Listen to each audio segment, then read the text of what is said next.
आज हम बात करने वाले हैं प्रेमचंद जी की जो कहानी है बड़े भाई साहब उसकी तत्वों के आधार पर विवेचना। या आपको पूछा जाए कि बड़े भाई साहब का कहानी कला के तत्वों के आधार पर या कहानी की समीक्षा कीजिए, तो उसकी चर्चा इस प्रकार होगी। तो देखिए, सर्वप्रथम हमें उस जो कहानी है उसकी थोड़ा बहुत अगर आपको लेखक का परिचय है तो आप वह परिचय दे सकते हो। तो यहाँ पर देखिए, कहानी के जो लेखक है उनका नाम है प्रेमचंद। प्रेमचंद आप जानते हो, मुंशी प्रेमचंद। उनका जन्म 31 जुलाई 1880 में लम्ही नामक है ना बनारस के गांव में हुआ था। और उनके पिता जो अजायब राय थे वह डाक में थे।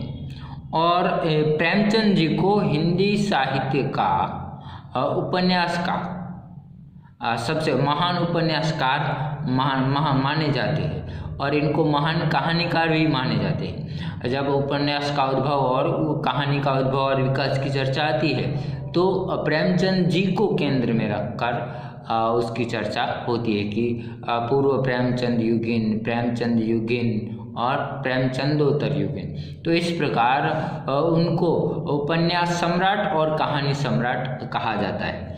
उन्होंने बहुत सारी 350 के करीब कहानी लिखी है। ठीक है, बड़े घर की बेटी है, चाहे ठाकुर का कुआं हो, नशा हो, मुक्ति बोध हो, कफन हो, इन प्रकार की विद्वान सदगति हो, इस प्रकार की अलग अलग प्रकार की सारी कहानियाँ लिखी है। और ऐसा कहा जाता है कि अगर आपको भारत के बारे में जानना है, भारत को जानना है, तो आपको प्रेमचंद जी का साहित्य पढ़ना चाहिए। तो आपको उसमें तत्कालीन जो भारत है वह पूरे का पूरा भारत आपको नज़र आ जाएगा। तो इनकी जो कहानियाँ हैं वह मानस के 8 भागों में, है ना, मानसरोवर 8 भागों में पूरी की पूरी सारी कहानियाँ उसकी उसमें समाहित है। तो आज हम उनकी जो कहानी है बड़े भाई साहब, उनकी कहानी कला के तत्वों के आधार पर आज हम उसकी चर्चा करने वाले हैं। आप जानते हैं कि कहानी कला के तत्व क्या है? तो कथा वस्तु, चरित्र चित्रण, संवाद योजना, भाषा शैली, देश काल वातावरण और उद्देश्य। तो आज हम विभिन्न तत्वों की अलग अलग रूप में चर्चा करेंगे। तो सर्वप्रथम देखिए कि बात आती है कथा वस्तु की। तो आप जानते हैं कि कथा वस्तु की शुरुआत, देखिए यह पूरी कथा वस्तु जो है लेखक ने आत्मकथानक शैली से लिखी है। तो यहाँ पर देखिए लेखक जो है अपने बड़े भाई साहब के बारे में हमारे सामने बात करते हैं कि बड़े भाई साहब मुझसे 5 साल बड़े थे और मैं छोटा, वह 9वीं कक्षा में थे और मैं 5वीं में। तो इस प्रकार अलग अलग वह रूप में वह हमें परिचय देते हैं। तो कहानी की शुरुआत में देखते हैं कि इस प्रकार वह कहते हैं कि जितने समय में उनको अभ्यास करना चाहिए, पढ़ाई शुरू होनी चाहिए, उसी समय में हो गया था। मगर फिर भी वह जो पढ़ते थे तो 1 साल एक कक्षा को पास करने के लिए वो 2-3 साल लगाते थे। यानी कि अभ्यास क्रम में अगर पास होने की दृष्टिकोण से देखा जाए तो उनके बड़े भाई साहब थोड़े कमज़ोर है। तो वह कहते हैं कि वह कहते हैं कि भाई जो तालीम है वह अच्छे ढंग से ली जानी चाहिए और इसलिए उसमें कोई जल्दी होनी चाहिए नहीं। तो इस प्रकार वह पढ़ाई में थोड़ा पीछे है। और इस प्रकार देखिए कि फिर उनकी कॉपियों में वह निरंतर वह अभ्यास करते रहते हैं, ज़्यादा अभ्यास करते रहते हैं। एक बार वह उनकी कॉपी देखता है तो उसमें कई सारे ऐसे शब्द लिखे हुए थे, कहीं बिल्ली और कुत्ते, अलग अलग चित्र बने हुए थे। तो इस प्रकार वह जो है अपने भाई साहब का परिचय देता है कि वह इस प्रकार थे। मगर वह जो है चाहे पढ़ने में कैसे हो, चाहे जो छोटा भाई है, जो लेखक है, उससे पढ़ने में तेज ना हो, मगर फिर भी हर समय वह जो भी कार्य करते हैं वह उनको देखकर उनका भाई जो है बिगड़े ना, इसके लिए वह इस प्रकार का कार्य करते हैं। और जो छोटा भाई है वह निरंतर हंसने कूदने खेलने में ही अपना समय व्यतीत करता है, वह पढ़ाई में ज़रा भी ध्यान लगाता नहीं है। तो इसलिए उसको इन सारी हरकतें न करने के लिए, उसको सुधारने के लिए बार बार उसको वह उपदेश देते रहते हैं और उपदेश की कला में वह निरंतर तैयार रहते हैं। जब भी वह ऐसे खेल कूद कर बाहर से आता तो पहला ही प्रश्न था, कहाँ थे? और लेखक जो है कहते कि मैं अपने भाई को इस प्रश्न का जवाब नहीं दे सकता।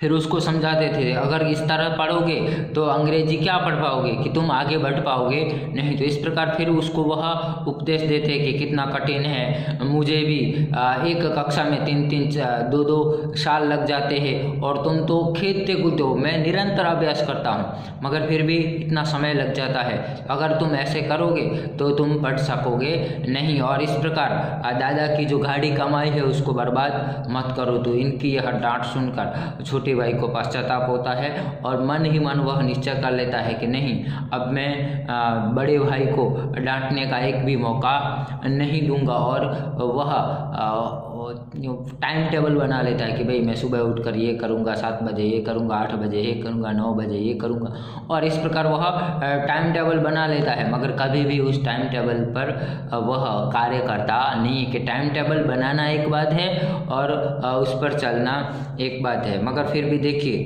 कि इस प्रकार वह छोटे भाई को, जो बड़े भाई साहब है, वह धमकाते रहते हैं। और इसी प्रकार जब एक बार सालाना इम्तहान हुआ तो परिणाम आता है कि जो बड़ा भाई है वह फेल हो गया है और छोटा भाई है जो पास हो गया है और कक्षा में भी अव्वल दर्जे में आया है। तो यह देखकर छोटा भाई है जो थोड़ा घमंड में आ जाता है कि नहीं, मैं पास हो गया हूँ और वह भी अव्वल दर्जे में। तो वह फिर अपने भाई की बात न मानने का बर्तन करता है। तो फिर उसको समझाते कि भाई हमें कभी भी घमंड करना चाहिए नहीं। तो इस प्रकार वह बड़े भाई से अपना व्यवहार हमारे सामने रखते। बड़े भाई साहब कहते हैं कि इस तरह अगर तुम पढ़ाई में ध्यान दोगे तो तुम्हारा कुछ भी होने वाला नहीं है। कि अगर तुम अव्वल दर्जे में आ गए, तुमने अहंकार आ गया है, तो अहंकार तो किसी का भी टिकता नहीं है। कि शैतान था वह भी अपने आप को बड़ा भक्त मानता था मगर आखिरकार उसको भी भीख मांगना पड़ा। इतने सारे अंग्रेजी साहित्यकार हैं, उनका इतिहास रखना पड़ेगा, पोयम, दोजम, पंचम, छठम, और वो भी पंचम भी दूसरा तीसरा। अगर एक पंचम की जगह दूसरा पंचम लिखा गया तो मार्क्स कट जाएंगे। तो इस प्रकार वह समझाता है कि भाई यह जो है कठिन लोहे के चने चबाने के समान है, इसलिए तुमको खेल कूद को छोड़कर अच्छी तरह से अभ्यास करना चाहिए। मगर फिर भी देखिए कि छोटा भाई जो है वह उनकी बात ठीक तरह से समझता नहीं है। तो वह फिर कहते हैं कि देखो किस प्रकार की हमारी शिक्षा व्यवस्था है कि हमें कहते हैं कि समय की पाबंदी पर निबंध लिखो और हमें वो भी 4 पन्नों में लिखना होता है और वो भी निश्चित समय में। तो इस प्रकार जो तत्कालीन जो शिक्षा की जो प्रणालियाँ हैं, शिक्षा की जो बातें हैं, वह हमारे सामने रखता है कि तेज भी दौड़ो और कम भी दौड़ो। और समय की पाबंदी तो एक लाइन में भी लिखी जा सकती है मगर नहीं, यहाँ पर तो संक्षिप्त में लिखो फिर भी 4 पन्ने, कि अगर ज़्यादा में लिखना हो तो क्या 200-300 पन्ने, और वह सोचने का समय भी नहीं देते। तो इस प्रकार यह जो शिक्षा पद्धति है, शिक्षा व्यवस्था है, इन व्यवस्था के ऊपर वह कटाक्ष करता है और कहता है कि अगर तुमने यह सब कुछ ठीक नहीं किया तो तुमको समस्या हो सकती है, इसलिए तुम्हें कभी भी अभिमान करना चाहिए नहीं। और चाहे कोई भी हो, चाहे मैं लाख बुरा हूँ, चाहे कैसा भी हूँ, मगर मैं तुमसे 5 साल बड़ा हूँ और यह जो मैं बड़ा हूँ अब इसको कोई ईश्वर भी मिटा सकता नहीं है। इसलिए बड़े होने के नाते मैं तुमको उपदेश और आदेश दे सकता हूँ। तो इस प्रकार वह अपने छोटे भाई को जो है, बड़े भाई साहब जो है, बार बार अलग उदाहरणों के माध्यम से उसको पढ़ाई करनी चाहिए, उसको शिक्षा में ध्यान देना चाहिए, यह समझाते हुए नजर तभी स्कूल के शुरू होने का समय आ जाता है, इसलिए पीछा छूटा, वरना न जाने क्या होता।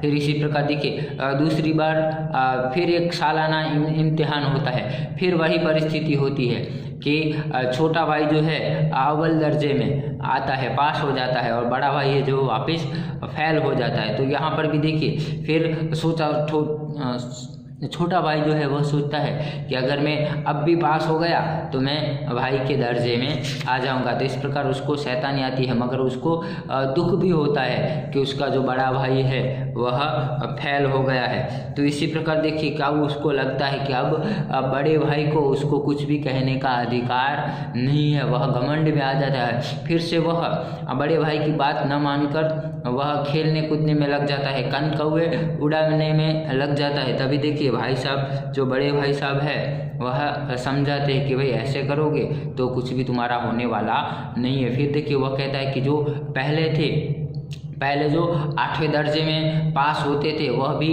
पास हो जाते थे तो उनको तहसीलदार बना दिया जाता था, और आज इतनी सारी शिक्षा होने के बावजूद भी नौकरियां नहीं मिल रही है। तो इस प्रकार जो शिक्षा व्यवस्था है, जो हमारी जो नौकरियां हैं, इनके बारे में भी वह स्पष्ट करते हैं कि अब तुम छोटे नहीं हो। पहले के ज़माने में 8वीं पास भी डिप्टी मिनिस्टर बन सकते थे, तो इसीलिए अब तुम्हें बाजारी लौंडों के साथ घूमना चाहिए नहीं। और इसलिए देखिए कि वह कहता है कि जो अंतर है वह होगा ही। फिर कहते हैं कि देखिए भले ही मैं तुमसे शिक्षा में भले ही पीछे हूँ, मगर जो व्यवहारिक ज्ञान है, चाहे आप कितना भी आगे, चाहे BA कर लो, कुछ भी कर लो, D.Litt कर लो, फिर भी जो व्यवहारिक ज्ञान जो है, जो बड़ों में अनुभव का ज्ञान है, उसको तुम कभी पीछे कर सकते नहीं होते। इस प्रकार वो देखिए उदाहरण देता है कि हमको घर से जो महीने का खर्चा महीने भर में चलाने को मिलता है और उसको हम 20-22 दिन में ही खर्च कर देते हैं। तो भले ही हमारे पास इतनी पढ़ाई लिखाई है, मगर जो हमारे घर वाले हैं, जो हमारे परिवार वाले हैं, जो किस प्रकार वह अनपढ़ होते हुए या कम पढ़े लिखे होने के बावजूद भी वह किस प्रकार अपना गुजरान चलाते हैं। फिर कहते हैं कि हमारे प्रिंसिपल को ही देख लो कि उन्होंने ऑक्सफोर्ड यूनिवर्सिटी में से MA किया है, मगर फिर भी वह अपना घर चला सकते नहीं है।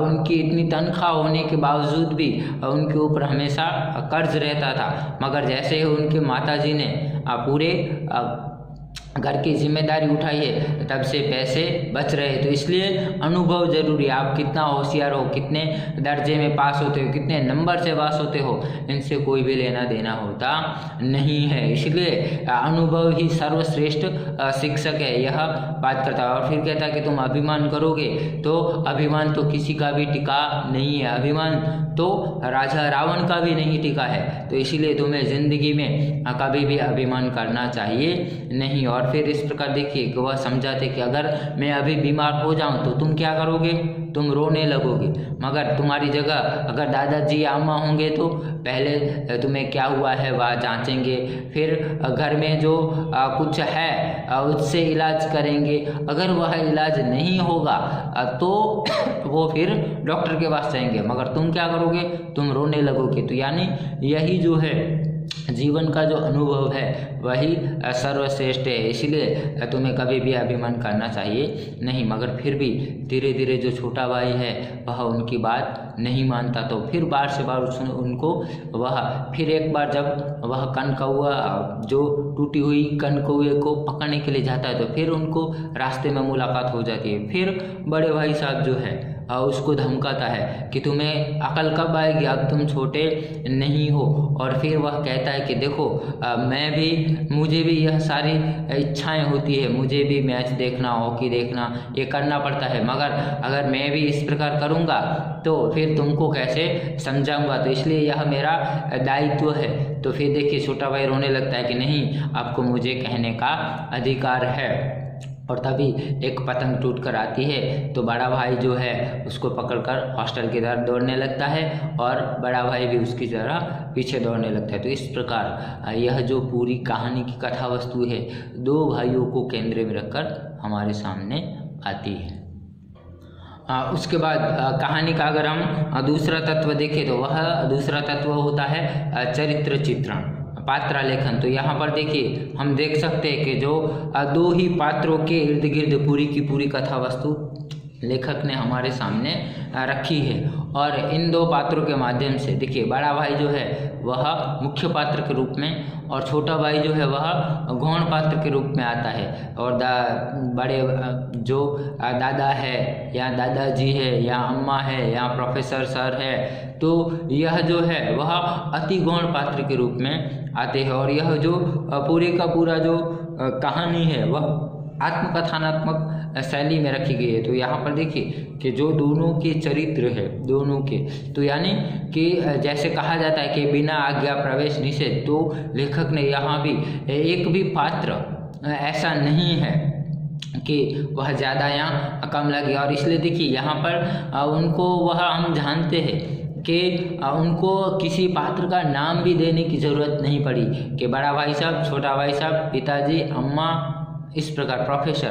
तो इस प्रकार उन्हें यहाँ पर जो कहानी कहनी है वह दो पात्रों के माध्यम से ही कहते हैं उनको, और किसी भी पात्रों के नाम की भी आवश्यकता नहीं है। तो इस प्रकार हम देख सकते हैं कि हमारे आसपास के जो हमारे समाज में, हमारी संस्कृति में जो बड़े भाई साहब और जो छोटे भाई का जो रिश्ता होता है, उस रिश्ते को इन दो पात्रों के माध्यम से लेखक ने हमारे सामने रखा है। तो इस प्रकार देख सकते हैं कि जो बड़ा भाई है वह निरंतर अभ्यासशील है, वह उपदेश कला में निपुण है। छोटे भाई का वह ख्याल रखता है, वह अलग अलग उदाहरणों के माध्यम से अनुभव किस प्रकार जीवन में सर्वश्रेष्ठ है वह चीज़ हमें समझाता हुआ नज़र आता है। और बार बार वह अपने भाई को ख्याल रखता है, मगर बार बार वो देखिए पढ़ने में भी वह इतना होशियार नहीं है कि बार बार वह एक ही दर्जे में 2-2 3-3 साल लगा देता है। मगर फिर भी देखिए कि वह उसको देखकर उसका छोटा भाई न बिगड़े, इसलिए वह अपनी इच्छा होने के बावजूद भी वह कोई भी ऐसा कार्य नहीं करता कि जिसकी वजह से उसके छोटे भाई को कोई परेशानी हो। और उसके सामने देखिए छोटा भाई इसके बिल्कुल विपरीत है, उसको बिल्कुल भी पढ़ने में ध्यान नहीं है। पूरा दिन वह खेल कूदने में ही लगा रहता है, कभी गिल्ली डंडा, कभी कबड्डी, कभी फुटबॉल, कभी कनकौआ उड़ाना। तो इस प्रकार वह निरंतर खेल में वह जितना हो सके वह अभ्यास से दूर रहता है। मगर जब सालाना इम्तिहान होते हैं तो हम देखते हैं, क्या देखते हैं कि वह अव्वल दर्जे से पास हो जाता है। ठीक है, तो इस प्रकार इन दो पात्रों के माध्यम से जो बड़े भाई और छोटे भाई का जो कार्य क्या होते हैं, किस प्रकार हमारे समाज में बड़े भाई और छोटे भाई रहते हैं, वह इन दो पात्रों के माध्यम से लेखक ने हमारे सामने रखा है। तो हम कह सकते हैं कि जो भी है लेखक ने इन दो पात्रों के माध्यम से, बड़े भाई और छोटे भाई के पात्रों के माध्यम से पूरी की पूरी कहानी हमारे सामने प्रस्तुत करते हैं। और कहीं भी कोई भी हमें ऐसा नहीं लगता, हम आसपास देखते हैं तो हमें लगता है कि यह बड़े भाई और छोटे भाई, चाहे बड़ी बहन या छोटी बहन, इस प्रकार के पात्र जैसा लेखक ने यहाँ पर चित्रण किया है बिल्कुल वैसे ही पात्र हमें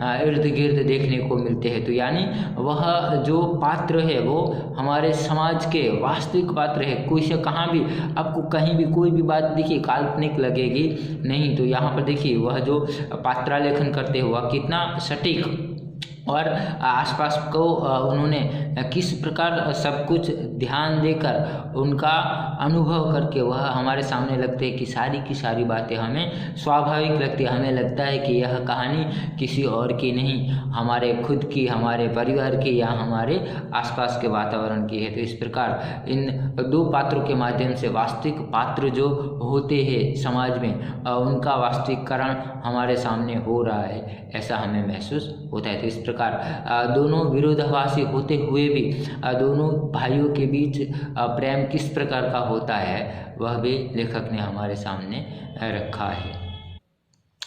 कहानी का अगला तत्व है संवाद योजना, कथोपकथन, वार्तालाप। तो देखिए, दो या दो से अधिक व्यक्ति जब बातचीत करते हैं तो उसको हम संवाद योजना कहते हैं। मगर यहाँ पर देखिए, क्योंकि पूरी की पूरी कहानी किस आत्मकथनात्मक शैली इसमें लिखी गई है। रानी भले ही इसमें छोटे भाई और बड़े भाई का पात्र है, मगर जो बात है वह छोटे भाई के माध्यम से लेखक ने हमारे सामने रखी है। और यहाँ पर हम देखते हैं कि जो वार्तालाप है दोनों भाइयों के बीच, वह ऐसा वास्तविक लगता है कि हमें कहीं भी कोई भी अतिशयोक्ति लगती नहीं है। तो इस प्रकार देखिए, इसके कई ऐसे संवाद है जो इतने बड़े बड़े संवाद है कि पूरे के पूरे एक पेज के हैं, मगर कहीं भी देखिए एक भी वाक्य या एक भी ऐसी बात नहीं है कि हमें अस्वाभाविक लगे। एक उदाहरण देखिए कि इस तरह अंग्रेजी पढ़ोगे तो जिंदगी भर पढ़ते रहोगे और एक हर्फ ना आएगा। अंग्रेजी पढ़ना कोई हंसी खेल नहीं है, जो चाहे पढ़ लो, नहीं तो ऐरा गहरा नत्थु खेरा सभी अंग्रेजी के विद्वान हो जाते। यह रात दिन आंखें फोड़नी पड़ती है और खून जलाना पड़ता है, तब कहीं विद्या आती है। और आती क्या है? हाँ, कहने को आ जाती है। बड़े बड़े विद्वान भी शुद्ध अंग्रेजी नहीं लिख सकते, बोलना तो दूर रहा। और मैं कहता हूँ कि तुम कितना गूंगा हो कि यह देख कर भी सबक नहीं लेते। मैं कितनी मेहनत करता हूँ, यह तुम अपनी आँख देखते हो। अगर नहीं देखते तो यह तुम्हारी आँखों का फेर है। तो इस प्रकार देखिए, इतने लंबे लंबे संवाद है कि फिर भी देखिए कि हमें कहीं भी इतने लंबे लंबे संवाद होने के बावजूद भी कहीं भी हमें बोरियत नहीं लगती, हम ऊबते नहीं हैं। हम जैसे वह जो लेखक कहना चाहते हैं वह जैसे हमारे आंखों के सामने घटित हो रहा है, वैसा चित्र हमारे सामने खड़ा हो जाता है। तो कहीं छोटी छोटी बातें हैं, मगर इतने लंबे संवाद होने के बावजूद भी देखिए हमें कहीं भी अस्वाभाविक या हम उससे उबते नहीं। और भाषा भी देखिए पात्रों के अनुसार ही भाषा है कि बड़ा भाई है तो बड़े भाई का क्या दायित्व है, वह क्या क्या करता है, छोटा भाई है तो किस प्रकार का है, किस प्रकार बोलता है। तो इस प्रकार हमें संवादों के माध्यम से चारित्रिक उनकी विशेषताएं भी पता चलती है और वह क्या जो भी लेखक को कहना है, चाहे इतने बड़े संवाद है, मगर जो लेखक हमें कहना चाहते, समझाना चाहते, बताना चाहते हैं, वह हम कहानी पढ़ते ही समझ जाते हैं। हमें कहीं भी शायद कोई भी शब्दकोश उठाने की आवश्यकता नहीं पड़ती है। तो इस प्रकार कह सकते हैं कि संवाद योजना में भी भले ही आत्मकथनात्मक शैली में पूरे के पूरे कहानी के संवाद है, मगर फिर भी कहीं भी अस्वाभाविक संवाद हमको देखने को मिलता नहीं है। तो इस प्रकार कह सकते हैं कि संवाद योजना में भी यह जो कहानी है बड़े भाई साहब वह सफल सिद्ध होती हुई नज़र आती है। उसके बाद अगला जो तत्व है भाषा शैली। अब देखिए कि शैली तो मैंने पहले भी आपको बता दिया कि यह आत्मकथनात्मक शैली में लिखा गया है कि लेखक ने खुद को केंद्र में रखकर ये पूरी की पूरी कहानी का निर्माण किया है। तो इसलिए हम कहते हैं कि यह पूरा जो कहानी है वह आत्मकथनात्मक शैली में लिखी गई है। और भाषा तो देखिए मुहावरेदार, कहावतें, एकदम स्वाभाविक और ऐसी प्रवाहमयी भाषा है कि कहीं भी उन्होंने कठिन शब्दों का प्रयोग नहीं किया। अंग्रेजी, फारसी, हिंदी, सारे के सारे शब्दों का इस्तेमाल उन्होंने किया है, मगर फिर भी कोई भी ऐसा शब्द नहीं है कि अगर हम 2-3 वाक्य पढ़ लेते हैं तो अगर हम कोई शब्द के बारे में नहीं जानते हैं तो फिर भी हम लेखक जो कहना चाहते हैं वह हम सरलता से समझ जाते हैं। तो इस प्रकार कह सकते हैं कि भाषा शैली के दृष्टिकोण से यह जो कहानी है एकदम सफल सिद्ध होती है। एक उदाहरण देखिए कि मेरा जी पढ़ने में बिल्कुल न लगता था, 1 घंटा भी किताब लेकर बैठता तो पहाड़ था। मौका पाते ही हॉस्टल से निकलकर मैदान में आ जाता था और कभी कंकड़ियाँ उछलता, कभी कागज़ की तितलियाँ उड़ाता और कहीं कोई साथी मिल गया तो पूछना ही क्या। कभी 4 दीवारी पर चढ़ के नीचे कूद रहे, कभी फाटक पर सवार उस आगे पीछे चलाते हुए मोटर कार का आनंद उठा रहे। लेकिन कमरे में आते ही भाई साहब का वह रुद्र रूप देखकर प्राण सूख जाते। उनका पहला सवाल होता, कहाँ थे, हमेशा यही सवाल इसी ध्वनि में हमेशा पूछा जाता था और इसका जवाब मेरे पास केवल मौन था। न जाने मेरे मुंह से यह बात क्यों न निकली, जरा सा बाहर खेल रहा था। मेरा मौन कह देता था कि मेरा अपराध स्वीकार है और भाई साहब के लिए इसके सिवा और कोई इलाज न था कि स्नेह और रोज से मिले हुए शब्दों से मेरा सत्कार करते। तो इस प्रकार देखिए कि दोनों भाई के बीच किस प्रकार है कि छोटा भाई को पढ़ने में ध्यान नहीं है, फिर भी देखिए जब बड़ा भाई डांटता है तो वह कुछ करने की परिस्थिति में नहीं है, तो एकदम प्रवाह में ही इतने सारे देखिए उर्दू, फारसी, अंग्रेजी शब्दों का भी एकदम स्वाभाविक चित्रण लेखक ने यहाँ पर किया है। तो इस प्रकार हम कह सकते हैं कि भाषा शैली के दृष्टिकोण से भी यह जो कहानी है बड़े भाई साहब वह सफल सिद्ध होती है। इसके बाद अगला तत्व आता है देश काल वातावरण। अब देखिए कोई भी हो कहानी में लेखक जिसको कहना है वह आसपास के वातावरण को उजागर करता है। तो यहाँ पर देखिए जो वातावरण है वह हॉस्टल जीवन का वातावरण है कि किस प्रकार दो भाई जो है हॉस्टल में रहकर छात्रावास में रहकर पढ़ाई कर रहे और किस प्रकार वह जीवन व्यतीत कर रहे। तो पूरे का पूरा वातावरण जो है जो छात्रावास में जो बच्चे हैं किस प्रकार रहते हैं, किस प्रकार वह कार्य करते हैं, क्या क्या करते हैं, कैसे कैसे करते हैं, तो वह पूरे का पूरा वातावरण के पढ़ना लिखना या खेल कूद करना या कहीं बाहर घूमने जाना या बाहर घूमने की मनाही। तो इस प्रकार जो छात्रावास का जीवन है उसको जैसे हमें लगता है कि नहीं यह भाई हमारे सामने ही पूरे छात्रावास का दृष्टिकोण हमको देखने को मिलता है। उसके बाद देखिए कि भारतीय परिवार में जो दो भाइयों का रिश्ता है वह किस प्रकार का होता है। तो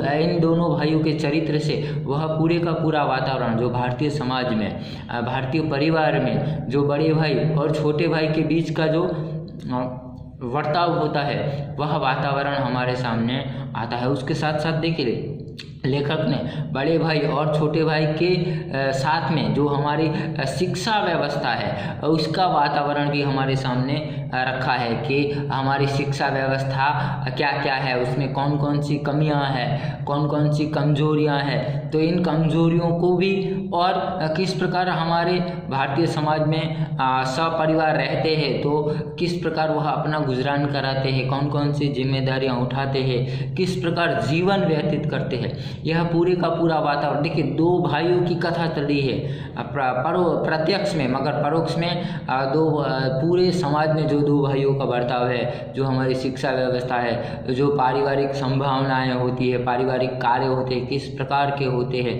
वह पूरे का पूरा वातावरण। जो बच्चे पढ़ते हैं तो उनकी मानसिकता कैसी होती है, जो फेल होते हैं उनकी मानसिकता कैसी होती है, जो पास हो जाते हैं अहम करने लगते हैं तो वह किस प्रकार का बर्ताव करते हैं और किस प्रकार की हमारी छात्रावास में लोग बच्चे रह कर अभ्यास कर रहे हैं। यह सारी बातें हमें यहाँ पर देखिए पूरे के पूरे वातावरण में देखने को मिलती है। तो इस प्रकार कह सकते हैं कि देशकाल वातावरण को उभारने में लेखक सबसे सफल सिद्ध हुए हैं। तो इस प्रकार कह सकते हैं कि देशकाल वातावरण की दृष्टि से भी यह कहानी जो है वह सफल सिद्ध होती है।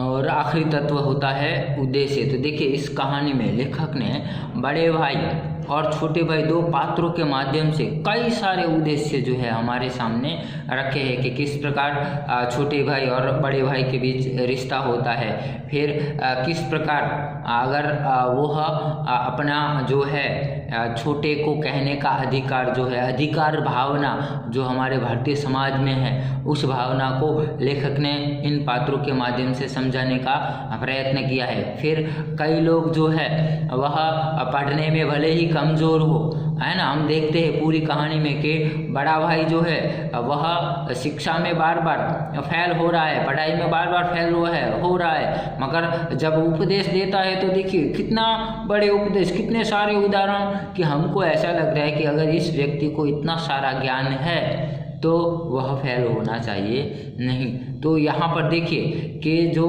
अनुभव है, अनुभव सर्वश्रेष्ठ है है ना, पढ़ाई गौण है, अनुभव सर्वश्रेष्ठ है, यह चीज़ समझाने के लिए, यह बात समझाने के लिए लेखक ने हमारे सामने रखा है। दूसरी तरफ देखिए, जो शिक्षा व्यवस्था है तो उसकी जो कमियां है, शिक्षा व्यवस्था की जो कमियां हैं, उन कमियों को कि किस प्रकार का हमारा अभ्यासक्रम होता है और परीक्षा के परिणाम के ऊपर ही व्यक्ति के जीवन का निर्णय हो जाता है, मगर वास्तव में वैसा होता नहीं है। फिर अलग अलग लोगों में अलग अलग बौद्धिक क्षमताएं होती हैं कि बड़ा भाई इतनी कड़ी मेहनत करता है मगर फिर भी वह बार बार फेल होता है, और जो छोटा भाई है वह तनिक भी मेहनत नहीं करता, पूरा दिन खेल कूद में बिताता है मगर फिर भी वह अव्वल रहता है। ठीक है, तो इस प्रकार देखिए, फिर अनुभव, चाहे आप कितनी भी पढ़ाई कर लो मगर आपने व्यवहारिक जीवन में अनुभव नहीं लिया है तो सारी आपकी पढ़ाई का कोई महत्व नहीं रहता है। ठीक है, यहाँ पर देखिए जो शिक्षा व्यवस्था है कि कहा जाता है कि समय की पाबंदी और पाबंदी पर लिखो, या तो उसको लिखना होता है संक्षिप्त में और 4 पेज में और 10 मिनट में। तो यह जो हमारी शिक्षा व्यवस्था में जो परीक्षा पद्धतियां हैं या बच्चे के शिक्षा को जांचने की जो नीतियां हैं वह किस प्रकार की गलत है, और जो साहित्य हमें नहीं पढ़ना चाहिए उस साहित्य को पढ़ाया जाता है कि हमें भारतीय साहित्य को समझना चाहिए, उसकी कमजोरियां और अच्छाइयों को पढ़ना चाहिए, जबकि हमको क्या पढ़ना चढ़ता है, हमको पाश्चात्य जो अंग्रेजी साहित्य है उसके बारे में हमें पढ़ना पड़ता है। फिर देखिए किस प्रकार हमारे समाज में किसी बात को बड़ा चढ़ा कर कहते कि रावण जो है वह चक्रवर्ती राजा था। आप जानते हैं कि रावण का क्षेत्र कितना है, और अंग्रेज इतनी पृथ्वी पर भी उनका राज्य है मगर फिर भी हम उनको चक्रवर्ती राजा नहीं कह सकते। तो इस प्रकार जो हमारी जो सामाजिक विचारधारा है उनको भी लेखक ने हमारे सामने रखा है। तो जो अध्यापक है वह MA ऑक्सफोर्ड से है मगर उनको घर चलाना नहीं आता, सामने उनकी माँ जी जो है वह बिल्कुल पढ़ी लिखी नहीं है मगर घर कैसे चलाना है वह। तो इस प्रकार देखिए कि बड़ों के जीवन का जो अनुभव है वह अनुभव, वो कहता है ना कि तुम चाहे लाख गुना बड़ा हो मगर मैं तुमसे बड़ा हूँ, अनुभवी हूँ, और इसलिए मुझे तुझे कहने का अधिकार है। तो इस प्रकार अलग अलग प्रकार के 2 भाइयों की कथा के माध्यम से अनुभव सर्वश्रेष्ठ है, शिक्षा की कमजोरियाँ, किस प्रकार बड़े भाई और छोटे भाई का बर्ताव होता है, किस प्रकार परिवार की जिम्मेदारी उठाई जाती है, परिवार में लोग किस प्रकार रहते हैं, यह सारी बातें लेखक ने हमारे सामने विभिन्न प्रकार के उद्देश्यों के साथ हमारे सामने रखी। और कई बार देखिए कि हम जो है कि किस प्रकार बड़े जो लोग हैं अपने से छोटे बिगड़े ना, उनके लिए उनकी जो इच्छाएँ हैं उन इच्छाओं को मार कर भी कोई गलत राह पर न चले, कोई गलत शिक्षा न ग्रहण करे उनसे, इसलिए उनकी इच्छाओं को भी वह मारते हैं। तो इस प्रकार कह सकते हैं कि इन प्रकार के अलग अलग उद्देश्यों लेखक ने हमारे सामने रखे हैं। तो इस प्रकार हम कह सकते हैं कि कथा वस्तु, चरित्र चित्रण, संवाद योजना, भाषा शैली, देश काल, वातावरण, उद्देश्य, यह जो 6 के 6 तत्व है वह सारे तत्वों में प्रेमचंद जी की जो यह कहानी है बड़े भाई साहब वह सफल सिद्ध होती है। शुक्रिया।